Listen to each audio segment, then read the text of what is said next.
Bonjour à tous, je suis heureux de vous retrouver pour poser là encore des jalons en histoire sur les événements d'aujourd'hui, comment à partir des événements contemporains proposer une analyse historique, sociologique, anthropologique qui permette justement de nous décentrer de l'événement et de le comprendre d'une manière différente. À partir d'aujourd'hui, nous allons inaugurer une série d'émissions sur la question de la crise de régime. La crise de régime, c'est une notion importante. Aujourd'hui, nous l'aborderons sous l'angle de la définition. Puis nous traiterons de la question de la crise de régime en termes historiques, pour ensuite aborder l'enjeu de la crise de régime concernant la France aujourd'hui, puisque c'est un thème qui est souvent traité médiatiquement et qui revient de manière permanente depuis quelques années. La première émission, donc aujourd'hui, concernera la définition de ce que c'est qu'une crise de régime. D'abord, régime, au sens d'une définition politique, c'est le gouvernement et la structure politique qui régit une nation. Voilà. Donc le régime, c'est une organisation politique, juridique, qui structure une nation, qui encadre une nation et qui permet justement une orientation générale de cette nation. Donc un régime, c'est d'abord une structure politique. Cette structure politique, elle peut se fonder sur différents niveaux.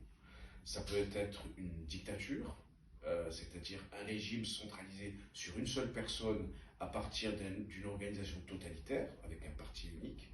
Ça peut être un régime autoritaire, c'est-à-dire un régime qui n'est pas défini comme dictature précisément, mais qui a les attributs de la dictature, tout en gardant certains éléments d'un régime, on va dire, parlementaire, donc avec un parlement, avec des partis, mais avec une gouvernance, un gouvernement autoritaire, c'est-à-dire avec un régime policier fort, avec un système de censure de la presse et avec une répression au niveau des individus. Enfin, vous avez comme type de régime un régime de démocratie libérale, avec un gouvernement lié à des votes directs, avec une présidence ou un Premier ministre qui dépend de l'autorité d'un système politique et juridique lié à la séparation des pouvoirs, et donc ça s'organise grosso modo sous l'enjeu d'une démocratie libérale. Donc là, nous avons trois types de régimes qui ont historiquement situé l'histoire politique dans l'Occident, puisqu'on parle aujourd'hui de l'Occident. On développera les autres pays plus tard, ou les autres continents plus tard. Et donc c'est à partir de cette définition que nous allons essayer de comprendre cette notion de crise de régime. Donc crise de régime, il y a donc dans cette notion de crise une perte de légitimité du gouvernement et de l'autorité qui a, pour reprendre la formule de Max Weber, le monopole de la violence légitime.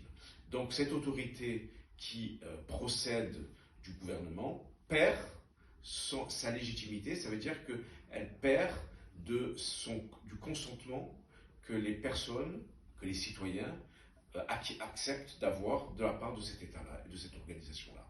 Ce qui veut dire, encore plus simplement, qu'en définitive, le degré d'obéissance vis-à-vis du gouvernement est de plus en plus difficile à être accepté, donc le degré de consensus admis est de plus en plus accepté. Et la crise de régime vient au moment où justement cette crise de l'autorité se fait. Alors dans l'autorité, il y a deux niveaux d'autorité. Il y a ce que les Romains appellent l'autoritas, c'est-à-dire l'autorité morale, symbolique, liée aux élections, mais liée aussi à la reconnaissance du prestige du régime. Et donc cela ne suppose pas ni la force, ni la contrainte. Et il y a la potestas, c'est-à-dire le pouvoir de commandement, qui est lié historiquement au pouvoir militaire, mais qui est lié aussi aujourd'hui au pouvoir des lois et au pouvoir, on va dire, légitime de l'organisation juridique de l'État. Donc la police, l'armée, etc. Et donc, lorsque le régime tombe en crise, c'est lorsque son autoritas, c'est-à-dire son autorité symbolique, son autorité morale, ne fonctionne plus comme un moyen de faire accepter un certain consensus à la population, et lorsque la potestas, c'est-à-dire le pouvoir de commandement, donc le pouvoir de contrainte, n'est même plus lui-même accepté ou compris. Voilà. Et donc, de ce fait-là, le régime commence à rentrer en crise lorsque son autorité en tant que modèle est remise en question et son degré de pouvoir de consensus est remis en question. Donc, autoritas et potestas. La crise de régime, c'est lorsque les deux éléments sont remis en question. Merci. Je reviendrai vers vous pour aller dans une deuxième étape qui est historiquement que veut dire la crise de régime.